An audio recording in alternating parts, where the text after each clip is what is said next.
So, good morning, everybody, or I should probably say good evening for me, as I'm based over in New York. My name is Ben Bradbury, and I work with Adam here at Web Traffic that works specifically on LinkedIn content creation. And in today, over the next 20 minutes or so, you're going to learn exactly why content creation is important, what it can do for your business, and a lot of actionable strategies that you can start doing to improve your content and help you make that leap from a consumer, where you might be at the moment, to a creator. So a little bit about me just before we get going, so you know who is going to be talking to you for the next 20 minutes or so. So I work at a company called Glisser as their VP of marketing, just moved from London to New York to open our American office. And as you'll know, as a marketer, my main responsibility is to get marketing qualified leads. And the vast majority of our leads actually come from LinkedIn. And so I've been using the platform properly for, and I say properly because I was on it before now, but taking it seriously for about 2.5 years now. And what I do with Web Traffic That Works and with Adam and our team is help people with their content creation. And as a viral content creator, I'm helping people both with their content strategy and also in creating the content itself that's going to help you get more eyeballs to your site and to your page, and also more traffic to your business. And one notable project that I've done recently is helping to launch a book on LinkedIn. It was two ex-Goldman Sachs bankers turned startup entrepreneurs. And over the 3 months of the campaign, I was completely running their content strategy across both accounts. And we managed to get the book into an Amazon bestseller. And I literally can't stop talking about LinkedIn. I love it so much that I'm a speaker for a company called General Assembly, which some of you might know. I'm an instructor there, so I deliver LinkedIn workshops, have done both in London and now in New York, in helping people get to grips with the platform and start using it for their business. So just so we're all on the same page, I thought I'd address a very simple question, but one that needs addressing anyway. Just what is content creation? So this is my definition of it here. And content creation is the act of turning your thoughts and opinions into something concrete online for your audience to see. And this is exactly it, because you can have the best idea in the world, but if you're not sharing that with an audience, then that's all it is. It's an idea. It's nothing tangible, and it's not going to get your business any results. And on LinkedIn, it's important because, as you know, your profile is one of the cornerstones to success on the platform. And before anyone does business with you, they are going to check your profile. And this means that the simple act of getting eyeballs to your profile, qualified eyeballs and qualified leads, is one of the most important things that you can invest in on LinkedIn. And one of the best ways that you can do that, one of the best ways you can get new people interested in what you have to offer, is through this fresh content that we're going to learn how to create today. So there's three main value propositions to what LinkedIn content can specifically do for you and your business. The first is being able to empower your personal brand. And in 2018, people are brands, right? We are not just our businesses, but people are buying into us as much as the solutions we have to offer. And LinkedIn content is really what elevates that and lets people learn about your ideas. This is how people get speaking opportunities. It's how they get podcasts opportunities. It's all from the audience they create. And this comes on to point number 2 on building a relevant audience. And I say relevant because there's 550 million other fish to swim with on LinkedIn. That's a lot of players. And you're capped out at 30,000 connections. And I know Adam has reached that limit already. So actually, when you're active, there's not that many people to cap out at, but the key is that they are relevant. These are people that are interested in your business and interested in what you have to offer. And you can in a very targeted way, curate that list of people. And then the third and arguably most important way is generating leads for your business. But rather than tell you theoretically how this could happen, I thought I'd show you exactly how we've made this happen at Web Traffic That Works. And who better to use as a case study but Adam himself. So this is a piece of content that myself and Adam co-created. And this is what's called a status post, as you'll learn in a second. Very short, bite-sized, informational copy. And what we wanted to do here was create an offer-based post. So an offer post is where you are offering something to your audience, freely giving value. And that's exactly what we've done here. So you can see on the right-hand side, it opens with a very punchy sentence. If you want my best advice, close your LinkedIn account today, which is pretty controversial given that we were posting this on LinkedIn. So it got people's attention. And then when you read through the post, you'll learn that Adam was contacted by someone who just wanted to reach out and sell to as many people as possible. They didn't have time to invest in the authentic connections and the time that LinkedIn requires. And so Adam's response was to close his LinkedIn account, and then he very cleverly brings it back to the offer, saying, if you would like some of my tips for best practice on LinkedIn, I've literally written the book on it, and I can send it to you for free. No opt-in required, just comment below. And as you can see, we got some pretty impressive results. We had over 1,700 leads from people asking specifically for a copy of the LinkedIn playbook. And just to give you some context on that, you have a 1,300 character maximum on status posts. So they're not very long, but they really can pack a punch. And when we got 1,700 leads as a result of this, that's more than one lead for every character that we were actually writing on the post. Now, to give you a sense for the opportunity that's at stake here with the content, I thought I'd run some numbers by you very quickly. So the first one is 26 billion, the biggest of them all, and this is the figure, the number of dollars that Microsoft paid to acquire LinkedIn back in June 2016. As many of you all know, they're the parents of it, and since they've acquired LinkedIn, they've been hitting home runs time and time again. Two of my most notable upgrades that Microsoft have had is the upgrade to LinkedIn's UX last year, totally revamped the way the platform looked, and also LinkedIn Video last year. And as you'll learn a little bit later from Mark, LinkedIn Video added a whole nother dynamic to how you can actually create content on the platform. The second number, as I touched on earlier, 550 million people and counting. LinkedIn is growing faster than Facebook, and it's growing faster than Instagram. That's the number of users that LinkedIn has on its site. And I'm going to skip to number 4 now, and that is the number 2. And that is because LinkedIn gets 2 new users every single second. And another good thing to realize here with LinkedIn is that when you are using social media, you wear different hats depending on the social media you're using. So if I'm on Instagram, I might be wearing my family hat or my social hat. So I want to learn about my friends, what my family have been up to in a very visual way. If I'm on Pinterest, I might wear my arty hat. So I want to fill my brain with creative things, whether that's food or fashion, whatever it is. But when I put on my LinkedIn hat, I am goal focused. I'm business minded.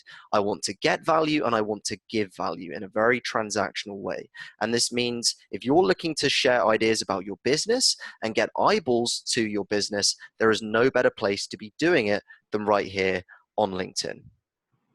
And then the fifth and final number very quickly is how much you need to invest to make this work. We're not asking you to spend on LinkedIn ads. We're not asking you to necessarily buy a premium account. This is all organic content. This is all things that you can create yourself, that I've created, that Adam has created to generate more eyeballs to your business and to get more interest.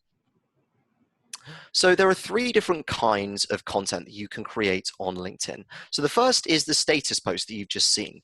So as you now know, while they have 1,300 characters as the limit, might not sound like much, but it can really pack a punch. They're very easy to create, and they're even easier to distribute as well, because it literally just takes you to click post on your desktop or on your mobile phone. Really simple. And a well-crafted post, you can literally reach thousands of people in a matter of hours. And that includes images too. And I'm not just throwing that thousands of people out there as a statistic. This is because LinkedIn's algorithm is actually way more generous at sharing your content than other platforms. So Facebook, for example, is completely pay to play. You have to invest in Facebook ads to get your content seen. LinkedIn is not like that. If I share my content, say I'm connected to 1,000 people, those 1,000 people are going to see my content first, but if any of them like my content or comment on it, let's say Adam comments on it, then my content is going to be shared to all of Adam's network. And these people who we have a mutual connection with, that's our second degree connections, but then if they like it, it could get shared to their third degree connections as well. These are people that I have no connection with, no mutual connection. So you can see that you can very quickly, with not that much traction, start to snowball your content. And as I've said, quite literally reach thousands of people in a couple of hours. The second kind of content is video, and I will just touch on this because I know Mark's going to speak about it a bit later, but it's no secret that the world is going video. We're consuming more video content than ever, and LinkedIn is on board this bandwagon as well. They released LinkedIn video last year, and it's provided a massive opportunity for LinkedIn creators, for people who are willing to get in front of the camera and willing to share their ideas. And these short video clips only need to be about a minute to 4 minutes long. They let you provide a very authentic face-to-face connection with your audience, and you will build those connections and those relationships that much faster. And then the third and final piece of content, or type of content rather, is the article. And these are the longer form blogs that you're no doubt familiar with. LinkedIn calls them pulse articles. And these are the foundation of your content. And the reason I say that is because they are anchored to your profile. And so if you go on your profile and you scroll down to the part where it says your followers and your activity, right next to your activity, you're going to see the latest article that you posted. And it doesn't matter whether you posted this a week ago or whether you posted this a year ago, you're still going to see the most relevant article. And so it's really important that you have an evergreen piece of content on your page. This is something that's getting across the key messages to your target audience and addressing those pain points. Remember, we're not looking to target the full 550 million people on LinkedIn.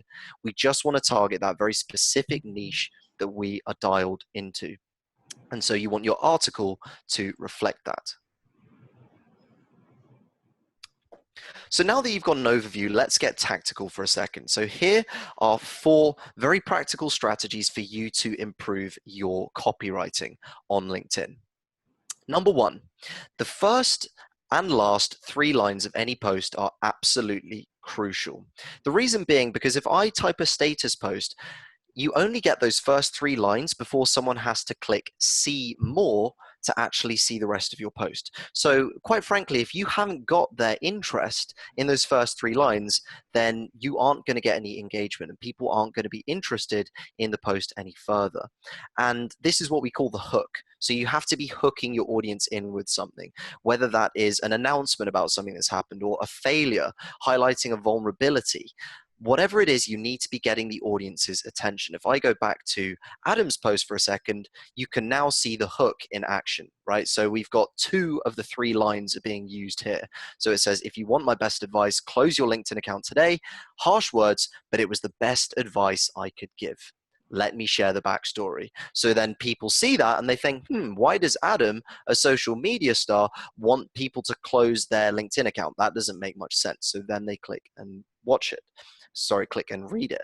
And the other important part of this is the ending, the last 3 lines. This is using what's called a CTA, which some of you are probably familiar with, a call to action. You are sending your audience to go and do something. So here you can see that Adam is offering a copy of the LinkedIn playbook direct to his audience. You always want to be sending your audience to go and take an action, to go and do something else.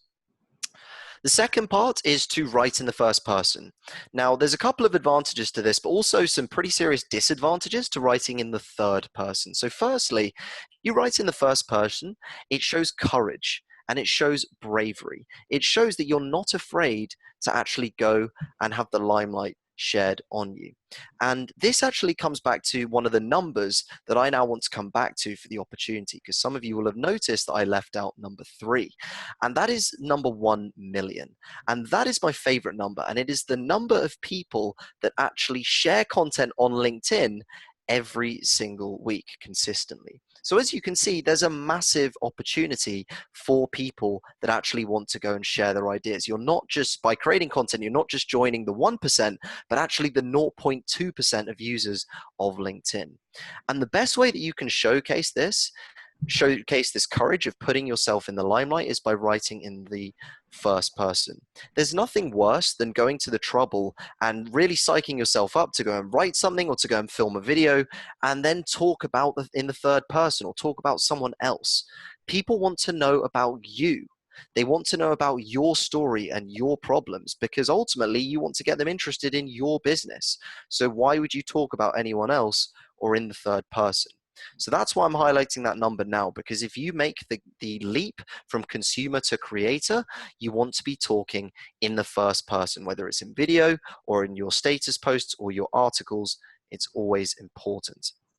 The third point is to make one point for one sentence. And the point here is that you don't want to overestimate how much of an attention span your audience has.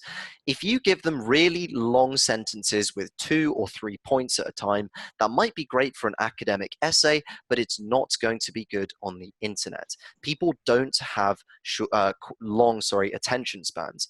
And unfortunately, you are no different to the other creators out in the space that you are competing with, if you like, for attention. And so you've got to be making sure that you're just making one point for one sentence. So if you find yourself writing and you can see a long, lengthy sentence with a comma, turn that comma into a full stop and just end the sentence. And also break up your posts as well. There's no harm in what I call optimizing for mobile, which is where you use space breaks to make it easy to be seen on mobile each time. So after every 2 or 3 sentences, leave a break in each of the paragraphs so it's not a total eyesore for the audience when they're reading on their phones. And the fourth and final point is a saying I love, which is write with a pen, but edit with a knife. So don't be afraid at all to go and let your creative juices flow and write down all your ideas on a page. But by all means, make sure that you are editing really concisely. You only get 1,300 characters for a status post. And as you now know, people don't have long attention spans either. So you want to be getting to the point quickly. I'll give you 3 words that you can cut out from just about any post you create. 2 adjectives, really and very. You can get rid of both of them. They never add anything to any story. And the other one is just. The word just, if you're saying, oh, I'm just going to do this, you just say, I'm going to do this. Just is 4 characters that you can scrap from any status post you want. So really, very, and just, get rid of them from all of your copy. I guarantee it'll improve. And remember that underlying point, write with a pen, edit with a knife. Be very hard on yourself. You don't want to be adding any fluff. You just want to get to the point. And so let's say now you are kind of, you've got some strategies and now you want to get going. So this is the ideal content ratio. And the reason I bring this up is because some of you will probably be thinking, and rightly so, that you want to be talking about your business and your industry. But what we've actually found is that the most successful creators are prioritizing what their audience will find interesting. And this really broadens your horizons in terms of what you can talk about. And this is the ideal content ratio, right? So for every 4 posts that are interesting to your audience, you just have 1 that's about your business and 1 that is about your industry. So let's say I want to talk about content creation on LinkedIn, then I might have 4 posts that are interesting to my audience. I might talk about other people's content that I've seen, or I might talk about a copywriting book that I've read, or a seminar that I've attended, or an event I've gone to. And then for the one about my business, I might talk about copywriting. And so I might talk about something about advertising, or if it's my business specifically, I talk about web traffic that works, right? If I'm not in advertising. And then for your industry, then I would be talking about content creation on LinkedIn as a whole. And notice here, the focus is on just making it interesting. And this is what's going to inform your content strategy. And what I'd like you guys to do from here on out, now that you know this, is to start documenting your journey. And we're going to come on to this in just a second, because these are 3 ways that you can start getting going in actually creating the content. So you now know the ideal formula. It's 4-1-1. 4 posts that are interesting to your audience, 1 about your business, and then 1 about your industry. And you can use this ratio to inform your content strategy when you're ready to get there. But if you're just getting going, you're not ready for a content strategy yet, that's absolutely fine. Here are 3 ways that you can get started creating content today. So the first, if you're not ready to actually post something yourself, your own video, your own status post, you can use this technique to get in front of very specific buyers and influencers that you want to connect with. So it's as simple as commenting on other people's content and garnering the relationship with them. But you can obviously choose who you want to comment on. So here's how it works. Find someone's profile and then go to this box that you can see at the bottom, the articles and activity, and under activity, click see all activity. And when you click that, that's going to take you to their activity on what they've posted and also what they've liked and commented on. And then all you need to do is either on the content they've posted, add your own 2 cents, or on their comments, reply to them. But here's the trick. You're not just commenting, oh, great post, Ben, really like what you're saying, Ben. You are commenting insights. You're challenging them. You're questioning them. You might say, great post, but have you thought about this? Or that's interesting, but I've read an article recently that tells me otherwise. What do you think? And so if you do this enough with these people, you make this a weekly habit, then these influencers, they're going to start to think, who is this Ben guy? He keeps commenting on all my posts. Okay, so maybe I should pay him a bit more attention. And it's a very low barrier to entry to getting involved with content. So if you're not ready to create your own content, just piggyback off other people's. The second is what I just mentioned. The second point is to document your journey. And I just want to dispel a myth about content creation, which is that you actually need to create original content. Because all you're going to do here is just document your journey, document what is going on anyway. So let's remember the ideal content ratio. What was interesting that happened to you this week? Perhaps it was an event you went to. Perhaps it was a big idea you got from a book you read or an article that you read. Perhaps it was a really inspiring meeting you had with someone. Whatever it is, you can document those. So then I would use notes on your phone. I use Google Keep, or you can use Evernote to just write down your ideas and start getting a bank of things that is interesting and that happened to you. And then when it comes to creating content, you're not stuck for ideas. You can very simply look and think, okay, this happened to me. This was interesting. This is worth sharing with my audience. And you can just share it in a very honest, authentic way in the first person. Remember, being concise and being valuable. And finally, if you really think you're stuck for ideas and you genuinely don't think you have anything to talk about, then Google Alerts is your savior. So what Google Alerts does is it sends you daily updates with interesting content around your niche, and you can pick any niche as esoteric as you like. So in this example, you can see that I've just chosen LinkedIn. It's going to create an alert, and so every single day, I'm going to get an email with news about LinkedIn straight from Google Alerts. And you can create as many as you like. So if you're one of these people with loads of interests, then just create an alert based on all of them, based on the content that you want to talk about and the areas you want to share. And so here's how it works. First of all, nail down those interesting content ideas, create the alert on Google Alerts. Number two, when you get sent the alert, form an opinion based off the content. So notice here, you're not just posting the link to the article. As you already know, posting links will kill your reach. And so what you want to be doing is forming an opinion based on the content and sharing that yourself. Remember, writing in the first person, delivering your own insights. Thirdly, you then post your perspective on LinkedIn. So obviously this is either via video or via a status post, or if you want to go really in depth, via a Pulse article. And then fourth and finally, link to the article in the comment to show where you're getting the ideas from.